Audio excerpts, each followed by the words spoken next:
What is up? This is Alex from Double Move Sports, back today with another mock draft. It's still early in redraft season, so I'm going to continue trying out all of these different strategies to see how these rosters shake out. Today I'm going with a robust running back strategy where I'm going to pick running back early and often in this draft, try the triple running back strategy coming out of those first 3 rounds stacked at the position. And honestly, typically when you go into a draft, you don't want to be too locked into a strategy. You want to take the values as they fall to you. But this early in the off season, this early in the fantasy football redraft season, we want to go ahead and start looking at how these strategies play out so we can get a feel for what kind of rosters we want to draft. So today, I'm going to be doing a PPR league, 1 quarterback, 2 running back, 2 wide receiver, tight end, and a flex for the starting lineup. I'll do 6 bench spots as well. I'm drafting from the 4 spot. Let's jump straight into this thing and see who I can pick up at running back in this draft. The good thing about drafting at 4 is I'm guaranteed one of those top tier guys. I think there's 4, 5, 6 running backs that I really, really want. Obviously, you have McCaffrey, Dalvin Cook, and Derrick Henry who went here. If we look at this draft board, then you've also got Alvin Kamara, especially in these PPR formats. You've got Saquon Barkley. You've got Ezekiel Elliott and Jonathan Taylor, who have a lot of hype around them as well. But I'm going to go Alvin Kamara here. Again, this is a PPR draft, so I want that receiving upside out of Kamara. I do expect Saquon Barkley to be very good this year. I think Ezekiel Elliott's being slept on as well. But we're just going to lock in Alvin. He was the running back 1 last season, so I don't think we can go too wrong with that pick. I'm hoping that Jameis Winston ends up being the starter for New Orleans. But, in this case, sub in Saquon if you want to. Sub in Zeke, sub in JT for that pick. The general roster construction is still going to look the same, despite which players you prefer at which spot. So let's look at the draft board. We saw a lot of those guys go in the first round. Saquon at the 105, then we saw Adams, Akers, JT, Najee Harris, Tyreek Hill, Aaron Jones, Ezekiel Elliott falling to the 112. Unbelievable. If he's available in the back of the first round, snatch him up. We talked about this on our channel.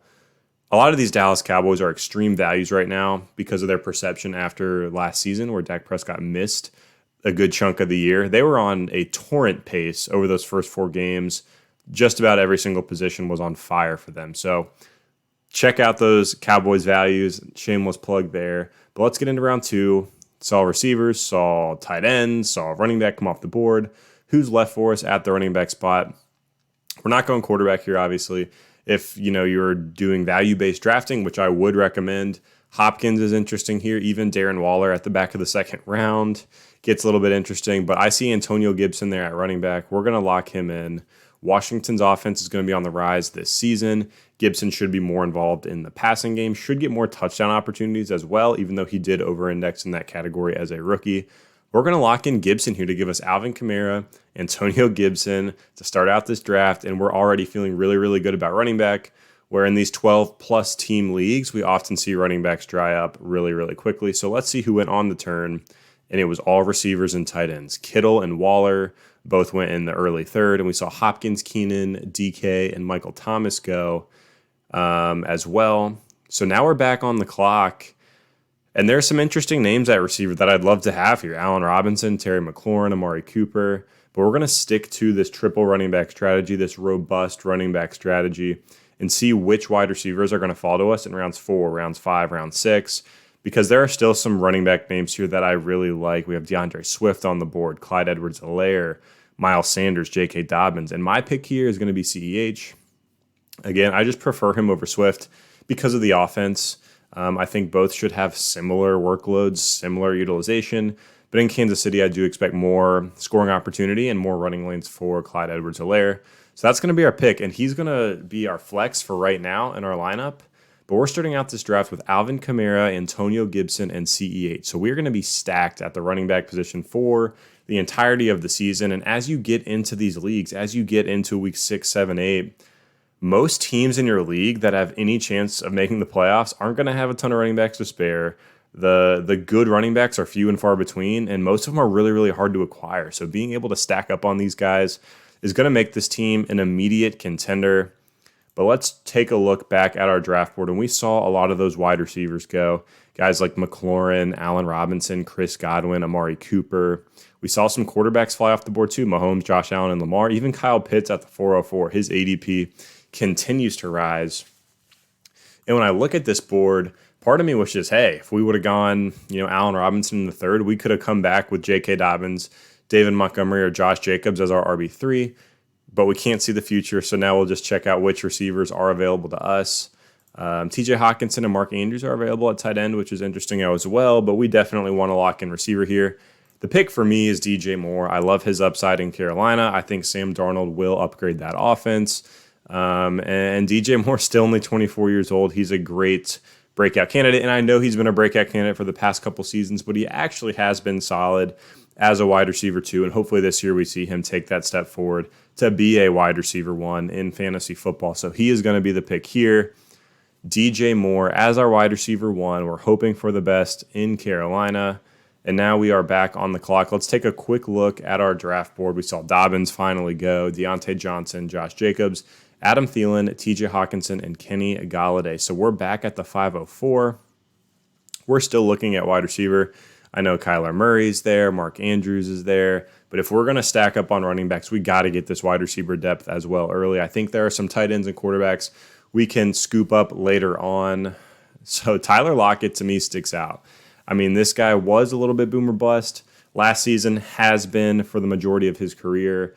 He's the 1-2 punch with DK Metcalf, but Russell Wilson, man, when that offense is firing and the pass volume is up, Lockett and DK are both just tremendous. So I don't really understand why DK Metcalf is the wide receiver 8 right now in consensus rank, and Tyler Lockett is down here at the 23, because on any given week, either of these guys could pop off. I think they're much, much closer than the ADPs would kind of signal. So I'm going to go Tyler Lockett here, go with the value, assume that Russell Wilson kind of getting a little bit chirpy in the offseason this year will lead to more pass volume. That is a little bit of narrative street, but we've seen success from Seattle in the passing game in the past. So Lockett is going to be the pick. And now, I mean, you look at our roster, we've got Kamara, Gibson, CEH. At receiver, DJ Moore and Tyler Lockett is not too shabby at all. So this team is coming together really, really nicely. We'll take a quick look at our draft board, call out some notable names here. At running back, it's drying up. I mean, ETN at the 5'11", that's a steal to me. If you can get ETN in the 5th round this year in PPR, I think that is fantastic. We had Gaskin, Mike Davis, David Montgomery at quarterback, Dak, and Kyler go. So those 5 quarterbacks, Mahomes, Allen, Lamar, Dak, and Kyler, that's tier 1 for me. We did see some receivers coming off the board as well. So now we're back on the clock at the 609. I would love to scoop up a third wide receiver. We do still need quarterback and tight end. I see Russell Wilson there. That's tempting at quarterback just to give me a little bit of extra upside. But there are still some upside names that I like. Herbert, Brady, Jalen Hurts, even Ryan Tannehill. So we're going to keep waiting on the quarterback position, and I'm going to look to go back to wide receiver. And Courtland Sutton sticks out to me. Yes, he tore the ACL last season. He should be 100% healthy heading into 2021. And I know Jerry Jeudy is there, but Sutton is that number 1 receiver in Denver. He is the leader of that team. It could end up being like a 1A, 1B situation. I love Jerry Jeudy as a breakout candidate, but Courtland Sutton was a top 24 wide receiver with absolutely terrible quarterback play. That was the year Drew Lock came in at the end of the year and was the best solution they had. So whether it's Lock, whether it's Teddy, whether it's one of these other guys that are in all the trade rumors for Denver, Courtland Sutton's quarterback play should be better than the last season that he had. So I'm going to go Sutton here as my wide receiver 3. And honestly, considering the running backs are so strong and we still have DJ Moore, Tyler Lockett, and Courtland Sutton, I'm feeling pretty good about this team. But let's look back at our draft board here. We did see Russell Wilson and Aaron Rodgers go, some running backs as well. So we're back on the clock, 3 wide receivers, 3 running backs. We don't have a tight end. We don't have a quarterback. So really everything is in play here. And honestly, man, this is tempting in round 7. There's names I like, Tyler Boyd, Chase Edmonds, Melvin Gordon. Oh, Justin Herbert and Tom Brady are both so tempting at the quarterback spot. You know what? We're just going to do it. We're going to take Justin Herbert here. He gets, these weapons finally healthy. Keenan Allen, Mike Williams. Keenan Allen finally was able to have almost a fully healthy season, and Herbert was able to facilitate that monster year that he had.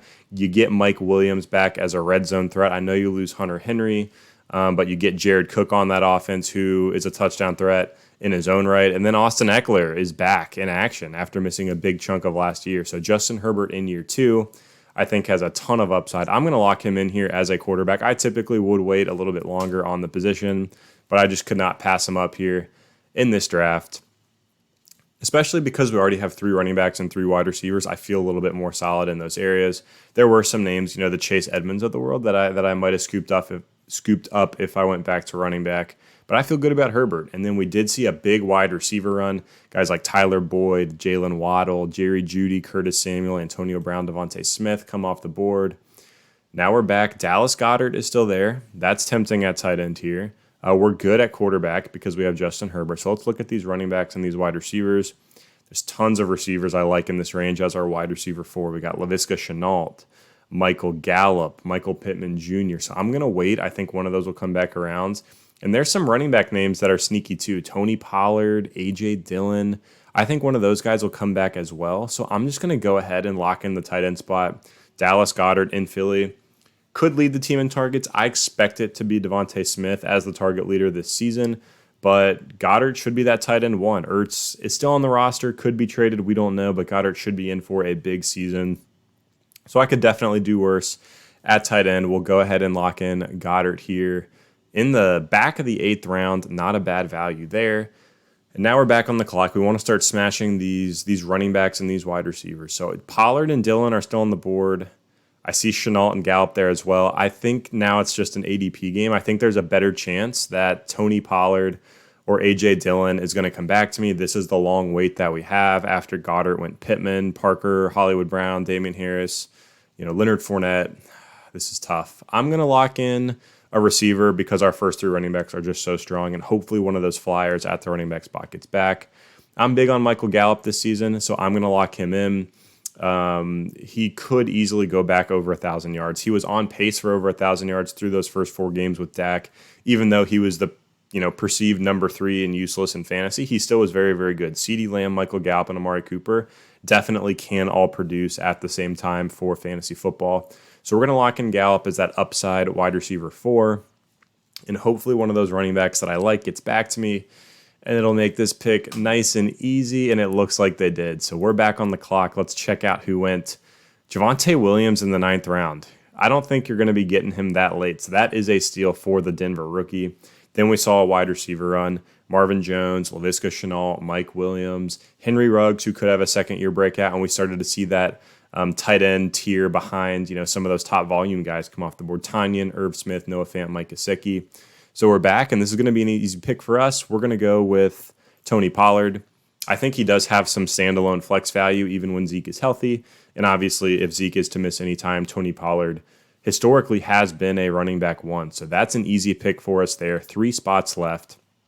After Pollard went A.J. Dillon, Nyheim Hines, Devin Singletary, Joe Burrow, T.Y. Hilton, J.D. McKissick off the board as well. So we're back on the clock.